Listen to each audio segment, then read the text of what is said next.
Stop! What do you think you are doing? Mother. I can explain. Billionaire kicked a crying old man, then the billionaire's mother walked in. What happened next shocked everyone. He kicked him. Yes, the billionaire kicked a crying old man right in front of everyone. People gasped, some shouted. Others froze in shock. Inside the grand shopping complex in Lagos, everything stopped for 3 long seconds. The old man fell sideways, his thin body hitting the cold marble floor. His hands trembled as he tried to get up, but his strength was gone. Tears rolled down his wrinkled face, dripping onto his torn shirt.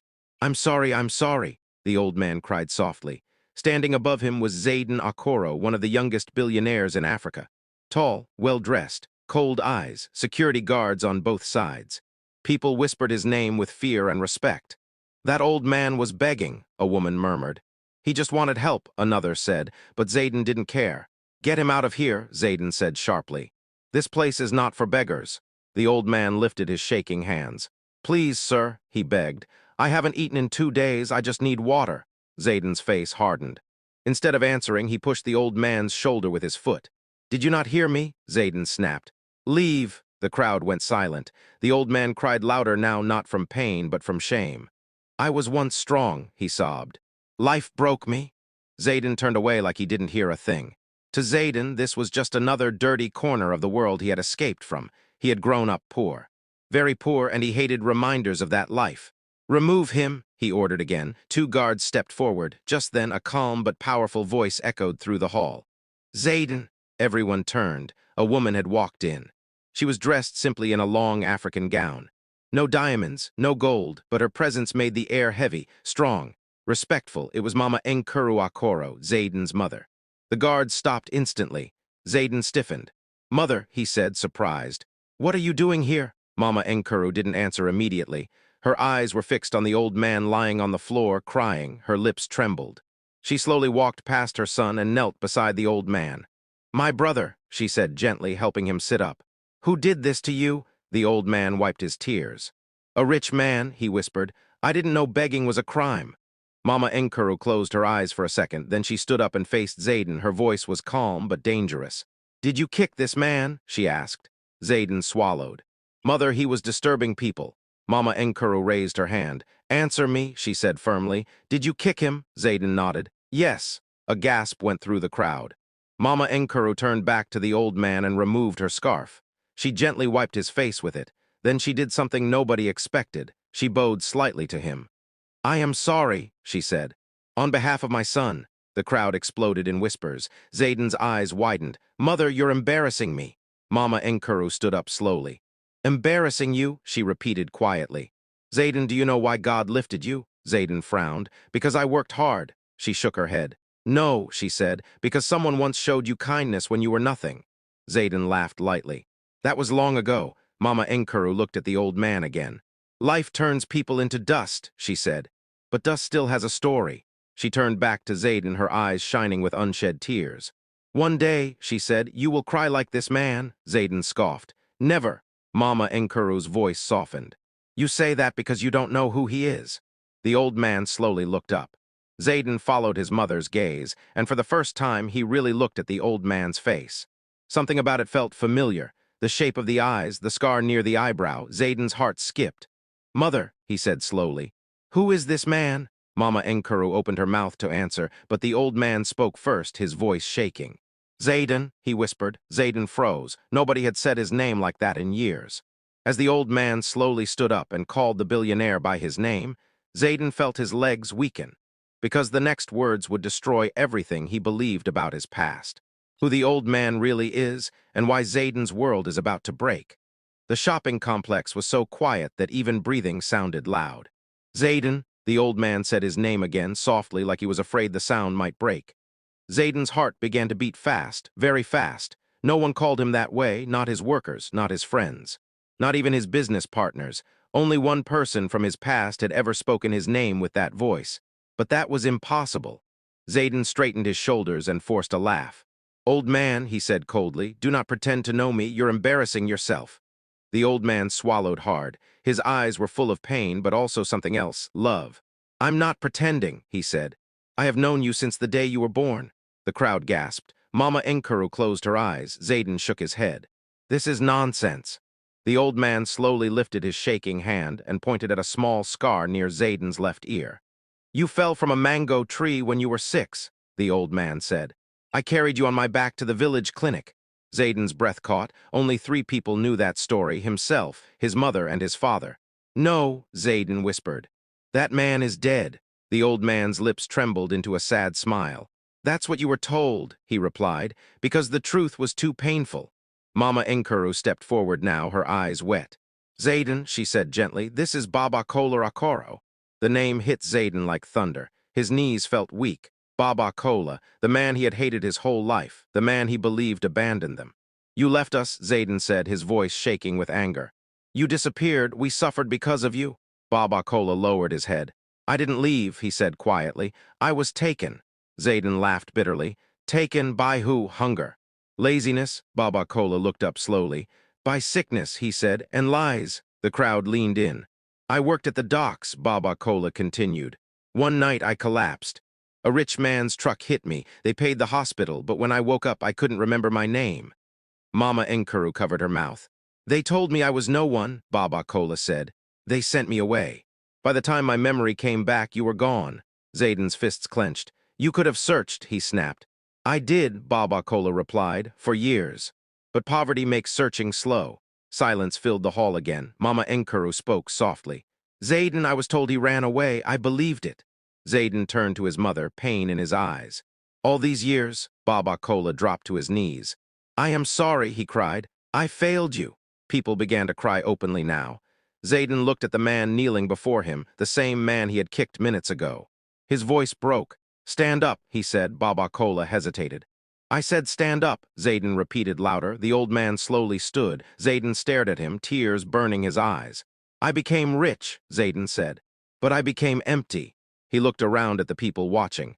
I kicked my own father, he whispered. Mama Enkuru stepped between them and held both their hands. God has strange ways, she said. He broke you today so he could rebuild you. Zayden turned to the guards. Bring my car, he ordered, and clear this place. He faced his father again. Come home with me, Zayden said. Please. Baba Kola shook his head. I don't belong in your world. Zayden's voice cracked. Then I will come to yours. The crowd erupted in gasps. Zayden removed his expensive jacket and placed it gently on his father's shoulders. I forgot who I was, he said, but today you reminded me. Mama Enkuru smiled through tears. As they walked out together, Zayden held his father's hand tightly, like a child afraid to lose him again. But deep inside, Zayden didn't know one thing yet. Forgiveness is easy, but the past still has secrets waiting to be revealed.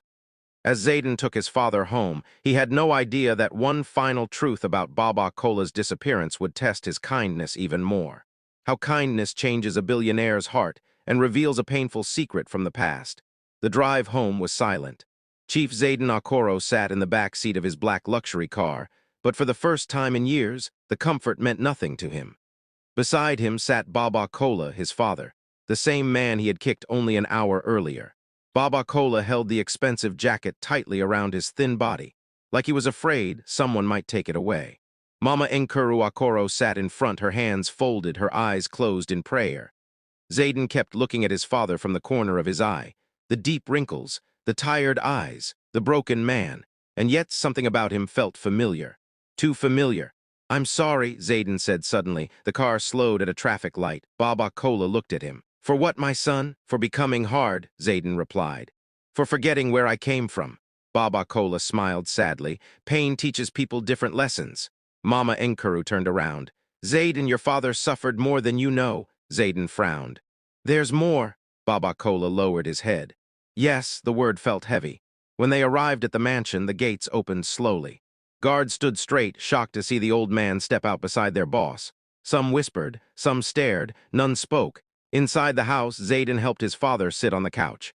Food, Zayden ordered quickly. Warm food. As the servants rushed away, Baba Kola looked around. This house, he said softly, it's bigger than my whole village. Zayden sat across from him. You should have had this life too. Baba Kola shook his head. We don't all carry the same destiny.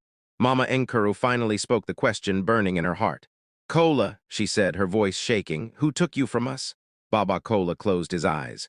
It was my own brother, he said. Zayden's head snapped up. What? Your uncle, Baba Kola continued. Uncle Tund. The room went cold.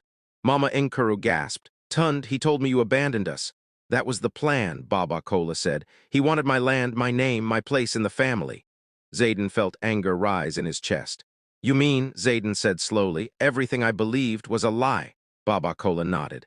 He paid people to say I ran away, Baba Kola said. By the time I returned to the village, you were already gone.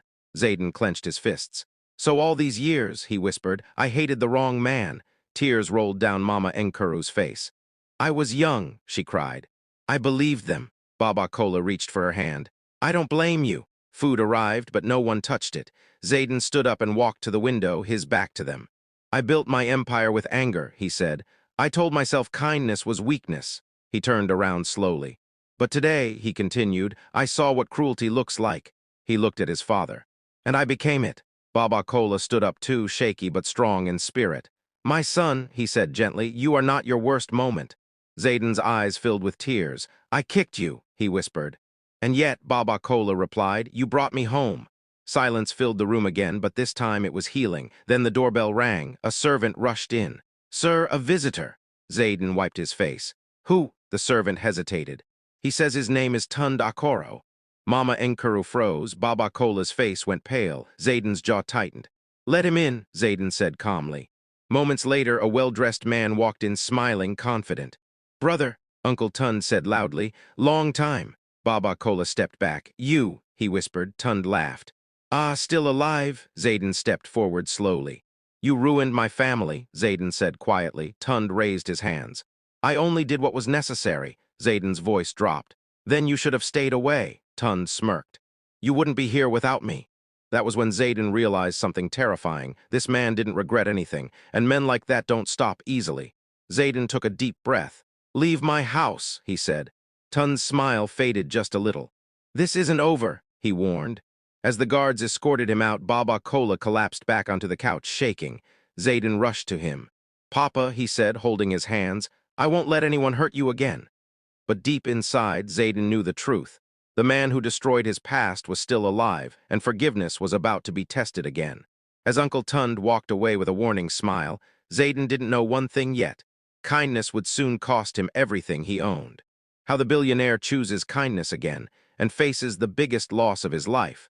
The night after Uncle Tund Akoro left the mansion was long and heavy. Chief Zayden Akoro did not sleep. He sat alone in his study, staring at the city lights outside the window. Once, those lights had made him feel powerful. Now, they only reminded him how far he had walked away from kindness. Behind him, the house was quiet. His father, Baba Kola, slept in the guest room for the first time in years on a soft bed. His mother, Mama Enkuru, stayed close, afraid he might disappear again like before. Zayden closed his eyes. Uncle Tund's words echoed in his head. You wouldn't be here without me.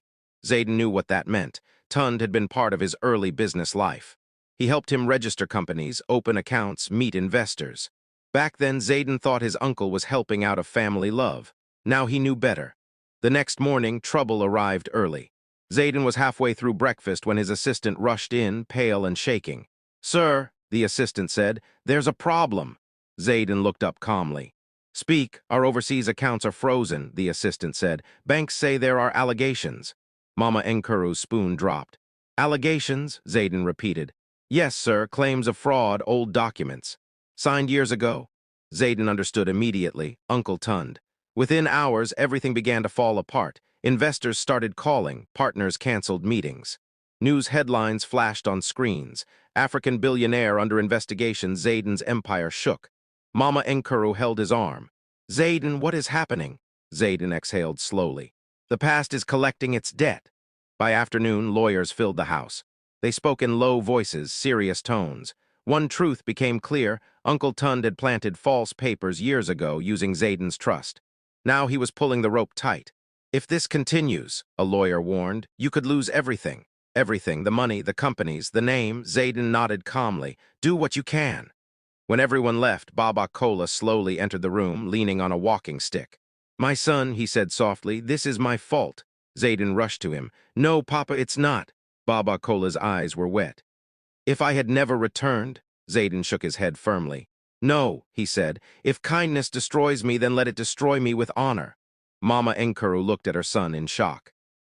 Zayden, she whispered, you worked your whole life for this. Zayden smiled gently. I worked to survive, he said, but I forgot how to live. That evening, Zayden made a decision that shocked everyone. He called a press conference. Cameras flashed as he stood before the world, no expensive suit, no proud smile. I will cooperate fully, he said. If I lose my wealth, I accept it, people murmured. Then he added something no one expected. I am also opening a foundation, he continued, to help the homeless elderly, because I once kicked a crying old man and learned he was my father. The room went silent. Across the city, Uncle Tund watched the news and laughed. He's finished, Tund said confidently, but he was wrong about one thing. Zayden was losing money, but he was gaining something stronger, respect. Days passed. Accounts froze, assets sold, the mansion grew quiet. One afternoon, Baba Kola walked into the yard and saw workers packing furniture. Zayden, he said, his voice breaking, you're giving up too much. Zayden placed a hand on his father's shoulder. I spent years stepping on people to stand tall, he said. Now I choose to stand with them. Baba Kola hugged his son tightly. That night, as Zayden lay in a simple room for the first time in years, his phone rang. Unknown number, he answered. A calm voice spoke. You chose kindness, the voice said. Now kindness will choose you. Before Zayden could ask who it was, the call ended. The next morning, shocking news broke. Authorities arrested Uncle Tund Akoro. Hidden accounts, forged documents. Confessions from old partners, everything came out. Zayden stood frozen as Mama Enkuru read the news aloud. They say you're cleared, she whispered. Zayden felt his knees weaken. Baba Kola smiled softly. Truth walks slowly, he said, but it never gets lost. Zayden looked up at the sky. For the first time, he felt light. But deep inside, one final question remained. Would the world let him rebuild, or would his past mistake follow him forever? As Uncle Tund was taken away in handcuffs and Zayden stood with almost nothing left, the biggest shock was still coming, because the final lesson would not be about money, but forgiveness. The emotional finale that changed everyone's heart. The house was almost empty now. The big mansion that once echoed with footsteps, meetings, and power had become quiet. Most of the furniture was gone. The walls looked bare. The silence felt strange, but peaceful. Chief Zayden Akoro sat on a simple wooden chair in the compound, watching the sunset. He no longer wore designer clothes, just a plain shirt and trousers. For the first time in many years, he felt human. Beside him sat Baba Kola, his father, holding a cup of warm tea with both hands. His back was still bent, his body still weak, but his eyes were calm. My son, Baba Kola said softly, you lost a lot because of me. Zayden shook his head. No, Papa, I found more than I lost. Mama Enkuru stepped outside and joined them. She looked at her son with pride and pain mixed together. You could have chosen revenge, she said. You chose mercy. Zayden smiled faintly. I lived with anger for too long. Just then, a small car stopped outside the gate. A man stepped out, holding a file. Chief Zayden Akoro, he asked politely. Zayden stood. That used to be my name, the man smiled. It still is. He handed Zayden the file. I represent a group of investors, the man said. People who watched everything that happened. Zayden frowned. I have nothing to offer. The man shook his head. You have something rare. What? Zayden asked. Character. Zayden opened the file. Inside were documents, legal, clean, clear. They want you to lead a new company, the man continued. One built on honesty, fair pay, respect. Zayden's hands trembled. Why me? He asked. The man answered simply, because you knelt before your father when you could have crushed him. The man left. Zayden sat back down slowly. Baba Kola looked at him. What is it? Zayden laughed softly, tears in his eyes. Life is giving me a second chance. Mama Enkuru placed her hand on her son's head. God humbles us before he lifts us, she said. Weeks passed. Zayden didn't return to the old mansion. Instead, he moved into a small house near the city edge with his parents. Every morning, he helped his father walk. Every evening, he ate with his mother. People noticed. The story spread across Africa. The billionaire who kicked an old man and lost everything. The son who discovered the old man was his father and gained everything.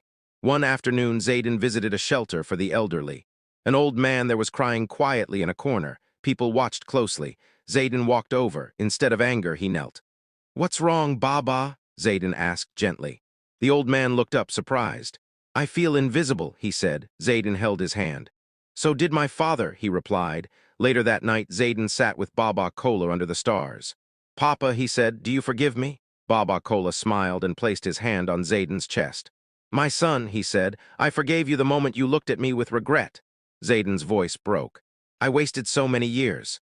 No, Baba Kola replied. You learned. Mama Enkuru joined them smiling. Our family was broken, she said. Now it is healed.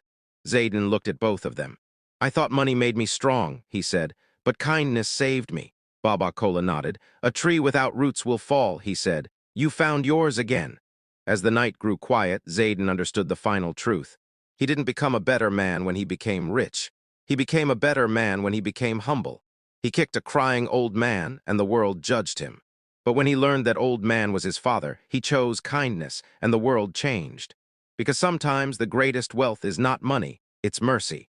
If you want another emotional African billionaire story like this, just tell me.